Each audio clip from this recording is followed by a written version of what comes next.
Hi everyone, I'll be one of your Talent Showcase presenters for the evening.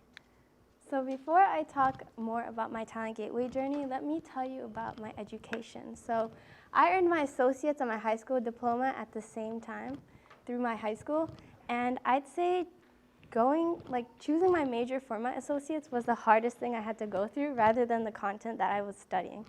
So I started off as a psychology major and everything was well and good until we got to the neuron topic, and the biology aspect really I did not like. So naturally the next day I changed my major to biology. And to no one's surprise, I did not like it. And then I decided to change to literature. And the reason why I had made that decision was because I love to read. And in fact, just last year I finished 202 books. So reading and analyzing text is something that I really love. But I quickly realized that that was on my own time rather than as an assignment. So I turned to engineering because I love math. And as a sort of last hurrah, I tried biomedical engineering. Did not like it. I had never ran out of a cell and molecular biology class that quick. So after countless researches, after countless visits to my counselor and career services, I chose to pursue industrial and systems engineering, which is what I'm studying here at UM-Dearborn today. So my journey through Talent Gateway. So over the summer, I had a chance to work at the Henry Ford College library, and I really loved working on campus. I loved that tight-knit community, and so I wanted an on-campus job when I came to UM-Dearborn. So I applied as a career peer, and the first time I heard about Talent Gateway was during my interview process. And I did not know what it was, which was okay because once I got hired, I learned through countless info sessions, and I got to know what it was, but as a worker. So I really wanted to know what it was as a student. So that's where I finally got and joined the program and completed as a student. I'd say the most motivator for me to complete the program was analyzing text and reflecting, because like I said, that connection to literature really helped me push through the program and complete it in my first year. I remember leaving little notes around the house. This is actually my blackboard that I would leave notes on.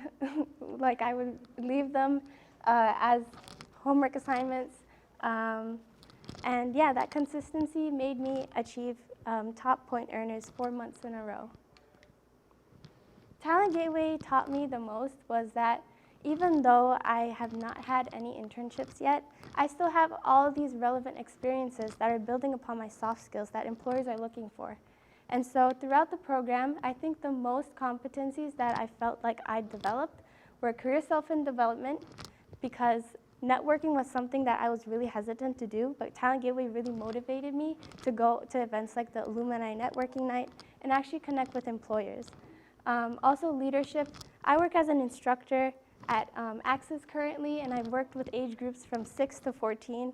And at the time, I didn't realize that, yeah, I'm working on leaderships, but how? What impact am I having on the students? What expectations do they need of me? And what expectations do I have of them? So this is all encapsulated under leadership, and I realized that through Talent Gateway.